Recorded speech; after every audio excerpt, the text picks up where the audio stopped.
A lot of times we spend the time in the present thinking about what we just did or anticipating what we're going to do, and actually missing out on what's going on right in front of you, right in the moment.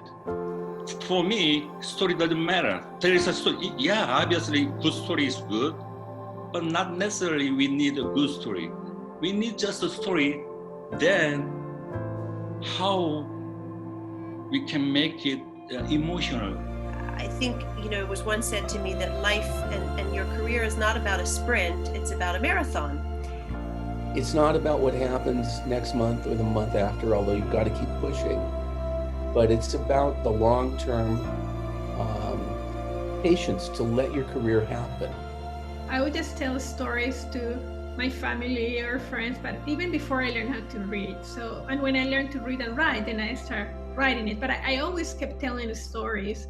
In this field, you will have hills and valleys. You're on a show, but don't dedicate your entire life to it. Still please have a life outside of the show so that you don't lose your sanity, take care of yourself.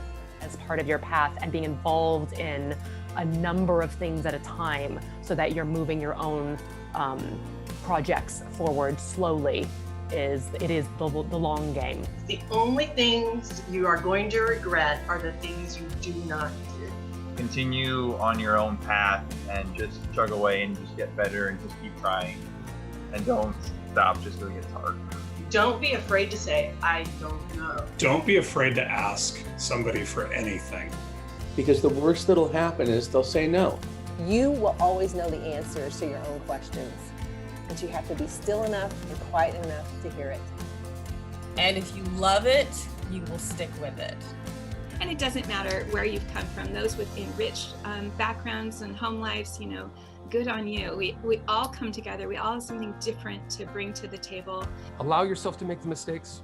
Allow yourself to turn off that voice. Trying to question the knowledge that you've already had and thinking about how that is embedded in these structures of power. Because ultimately acting, it's about our senses, what we're seeing, what we're tasting, what we're smelling, what we're touching, what we're feeling, what we're hearing, even when we're creating something that ultimately is two-dimensional, a film. Good screenplay, it's about finding your voice. It's about finding those stories you care about and connect to and have some kind of human and humane element that people are ultimately going to respond to.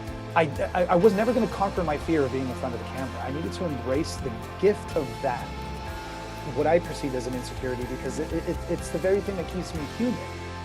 And those imperfections, those insecurities are the very thing that we want the camera to capture in us, because it's what makes you compelling. But by keeping small and controlled, you have more power, which is why I always say to people, especially younger people like yourself, and they say, well, how do I get an agent? What's my next step? How do I get to town? I always say, start in your living room, because that's where you get 2 or 3 friends that are like-minded, that have the same vision you do. Nobody can fire you. Nobody can take your budget away. So you're doing the work, that's the point of it. This is UC Riverside, and this is our theater, film, and digital production department. In our department, we are led by storytellers, and we're here to empower and to equip storytellers.